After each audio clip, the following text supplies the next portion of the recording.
how to know if your Google Ads are even working. So this is how when I get a new Google Ads account, I audit it. And these are basically the 5 questions I ask. So what are the goals being tracked? You can go to the left, right, and hit goals and see what your conversions actually are. This is very important to know whether we should trust any of the other data we're going to see here in a little bit. Basically, you want to see, thank you page, form fills, purchases, things that actually are material to the business, and then make sure those are set up correctly so we actually can trust that data. Then I look at, do we have display network on? Do we have search partners on? We want to turn those off.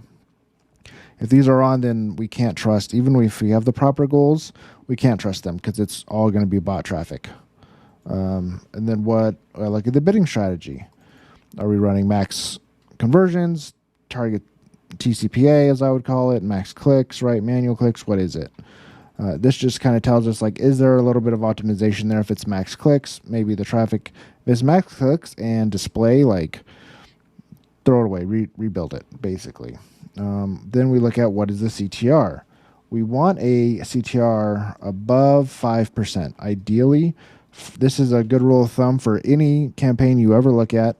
If it is a local campaign, local store, brick and mortar, something, then this could get up to 10%. If it's an electrician, home service business, they can get up to 10% as well.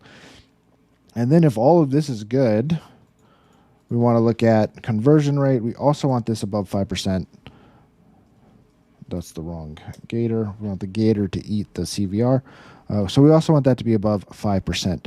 Usually this is where a problem starts to happen. So a media buyer can fix all of this for you. A decent media buyer can fix all of that. However, this is more about your landing page. This is what we call CRO. So if it's less than 5%, then it's time to do some CRO, which might involve testing landing pages, offers, etc., etc. And that's where things can start take a little bit longer, because this is all low-hanging fruit, and then this is, we might need to retest a bunch of stuff. Or if CVR is above 5%, then what is the MQL? That is marketing qualified lead. Ideally, you want it above 50%, for sure. Especially for Google, it should be above 50%. It should actually probably be around 70%.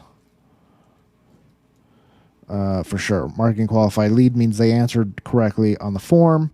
They're interested in your product, and they, have the means to buy it. Now, that is different from a sales qualified lead, which we would call SQL. A sales qualified lead is the salesman gets on the phone with them. They make contact and they say, talk to them person to person and determine whether or not this person actually could buy the product. And then if they are sales qualified, then you would want to check offer rate, basically, to offer rate to SQL. And then you have things like, take rate, close rate. Then you're starting to get into sales. So this is where marketing ends and sales starts happening. If you have a salesperson, and then typically this is where, so this is media buyers, and then this is where more of a marketing strategist would likely need to take over, and then this is where sales would take over.